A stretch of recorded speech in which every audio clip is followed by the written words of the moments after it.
मीरा एक सीधी सादी, मेहनती और दिल की बहुत साफ लड़की थी, लेकिन उसकी जिंदगी उतनी आसान नहीं थी।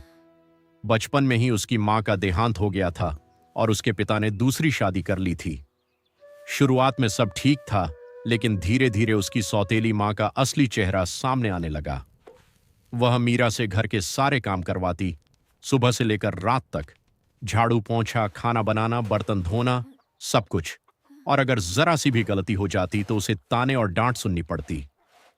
तेरा रंग ही ऐसा है, कोई तुझसे शादी नहीं करेगा, जिंदगी भर यहीं पड़ी रहेगी। ये शब्द मीरा के दिल को हर रोज चोट पहुंचाते थे। मीरा चुपचाप सब सहती रहती। उसे बस एक ही उम्मीद थी कि कभी तो उसकी जिंदगी बदलेगी। एक दिन वह गांव के कुएं पर पानी भरने गई थी। वहीं उसकी मुलाकात अर्जुन से हुई। अर्जुन एक सीधा सादा और समझदार लड़का था। उसने मीरा की मदद की जब उसका घड़ा गिर गया था। तुम ठीक हो? अर्जुन ने पूछा। मीरा ने हल्की सी मुस्कान दी, शायद बहुत दिनों बाद। धीरे धीरे उनकी मुलाकातें बढ़ने लगीं। बातों बातों में दोस्ती हुई, और दोस्ती कब प्यार में बदल गई उन्हें खुद भी पता नहीं चला। अर्जुन मीरा की इज्जत करता था, उसकी हर बात को समझता था। पहली बार मीरा को लगा कि कोई उसे सच में समझता है, लेकिन यह खुशी ज्यादा दिन तक नहीं टिक सकी। एक दिन मीरा की सौतेली मां ने दोनों को बात करते देख लिया। उसकी आंखों में गुस्सा भर गया। तो ये सब चल रहा है मेरे घर में, उसने मन ही मन सोचा। उसने तुरंत एक चाल चली। वह मीरा के पास आई और बोली, वो लड़का तुझे धोखा दे रहा है, मैंने उसे दूसरी लड़की के साथ देखा है। मीरा के पैरों तले जमीन खिसक गई। नहीं, अर्जुन ऐसा नहीं कर सकता, उसने धीरे से कहा। लेकिन उसकी सौतेली मां ने झूठ का ऐसा जाल बुना कि मीरा का भरोसा टूट गया। दूसरी तरफ उसने अर्जुन से भी झूठ कहा। मीरा ने तेरे बारे में सब कुछ भुला दिया, उसकी शादी कहीं और तय हो गई है। अर्जुन भी टूट गया। दोनों के बीच बिना सच जाने दूरी आ गई। मीरा कई रातों तक रोती रही, लेकिन उसने अपने प्यार को भूलने की कोशिश की। तभी एक दिन उसके पिता ने कहा, मीरा, तेरी शादी तय हो गई है। मीरा चौंक गई। लेकिन पिताजी, मैं... उसकी सौतेली मां बीच में ही बोल पड़ी, चुप, यही तेरी किस्मत है। मीरा मजबूर थी, वह कुछ नहीं कर सकी। शादी का दिन आ गया। ना कोई खुशी, ना कोई उत्सव, बस एक सन्नाटा। दूल्हा एक अजीब सा आदमी था, फटे पुराने कपड़े, बिखरे बाल, जैसे कोई भिखारी हो। मीरा का दिल डर से कांप उठा। क्या यही मेरी जिंदगी है? उसने सोचा। आंखों में आंसू लिए उसने चुपचाप उस आदमी के साथ फेरे ले लिए। शादी के बाद जब वह विदा हो रही थी, उसे ऐसा लग रहा था जैसे कोई उसे अंधेरे में धकेल रहा हो। वह आदमी उसे अपने साथ ले जा रहा था और उसके चेहरे पर एक अजीब सी मुस्कान थी। वह धीरे से खुद से बोला, अब खेल शुरू होता है। मीरा को नहीं पता था कि उसकी जिंदगी अब किस मोड़ पर जाने वाली है। आगे क्या होगा? क्या यह आदमी सच में भिखारी है या उसके पीछे कोई बड़ा राज छुपा है? क्या मीरा को उसका सच्चा प्यार वापस मिलेगा? जानने के लिए देखिए। शादी के बाद मीरा अपने नए घर की ओर जा रही थी। रास्ता लंबा था, सुनसान था, और हर कदम के साथ उसके दिल की धड़कन तेज होती जा रही थी। उसे ऐसा लग रहा था जैसे वो अपनी जिंदगी के किसी अंधेरे मोड़ पर पहुंच गई हो, जहां से वापस लौटना अब संभव नहीं था। कुछ देर चलने के बाद वो दोनों एक छोटे से मिट्टी के घर के सामने रुकते हैं। बाहर से वो घर बिल्कुल साधारण दिखता है, दीवारें कच्ची, छत पुरानी। लेकिन जैसे ही मीरा अंदर कदम रखती है, वो ठिठक जाती है। घर अंदर से बिल्कुल साफ सुथरा और सजा हुआ होता है, सब कुछ अपनी जगह पर, जैसे यहां कोई बहुत संभल कर रहता हो। मीरा के मन में सवाल उठता है कि एक भिखारी का घर इतना व्यवस्थित कैसे हो सकता है, लेकिन वो कुछ नहीं कहती। धीरे धीरे उसकी नई जिंदगी शुरू हो जाती है। दिन में सब कुछ सामान्य लगता है।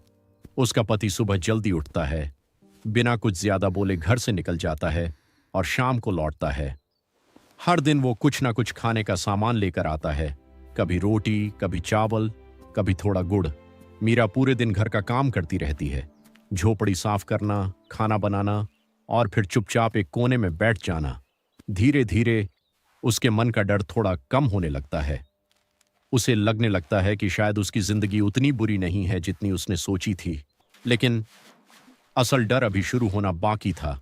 जैसे ही रात होती है और मीरा गहरी नींद में चली जाती है, वो आदमी धीरे धीरे उठता है, चुपचाप उसके पास आकर बैठ जाता है और उसे ध्यान से देखने लगता है।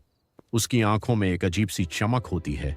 वो धीमी आवाज में फुसफुसाता है, बहुत जल्द सब खत्म हो जाएगा, मेरा मकसद पूरा होगा। फिर हल्की सी मुस्कान के साथ चुप हो जाता है। ये सिर्फ एक रात की बात नहीं थी। हर रात वही सिलसिला दोहराया जाता। कभी कभी वो मीरा के बालों को छूता है, लेकिन उस छूने में अपनापन नहीं, कुछ अजीब सा एहसास होता है, जैसे वो उसे समझने की कोशिश कर रहा हो या किसी बात की पुष्टि कर रहा हो। मीरा नींद में बेचैन होने लगती है। उसे लगता है जैसे कोई उसे देख रहा है, लेकिन जब वो उठती है सब कुछ सामान्य होता है। दिन बीतते जाते हैं, लेकिन अब मीरा के मन में एक अजीब सा डर बस चुका था। उसे लगने लगा था कि इस घर में कुछ छुपा है, कुछ ऐसा जो अभी सामने नहीं आया है। एक रात मीरा की नींद अचानक खुल जाती है और वो धीरे से आंखें खोलती है। जो वो देखती है उससे उसका दिल कांप उठता है। वो आदमी उसके बिल्कुल पास बैठा होता है और वही शब्द दोहरा रहा होता है, अब समय आ गया है, बहुत जल्द सब खत्म हो जाएगा। मीरा डर जाती है, लेकिन वो हिलती तक नहीं। वो सोने का नाटक करती है, लेकिन अब उसका डर सच बन चुका था। अगले दिन शाम के समय, जब सूरज ढल रहा होता है और आसमान हल्का नारंगी हो चुका होता है, उसका पति घर लौटता है। लेकिन इस बार उसकी आवाज थोड़ी अलग होती है। वो धीमे से कहता है, आज तुम्हें मेरे साथ चलना होगा। मीरा का दिल जोर से धड़कने लगता है।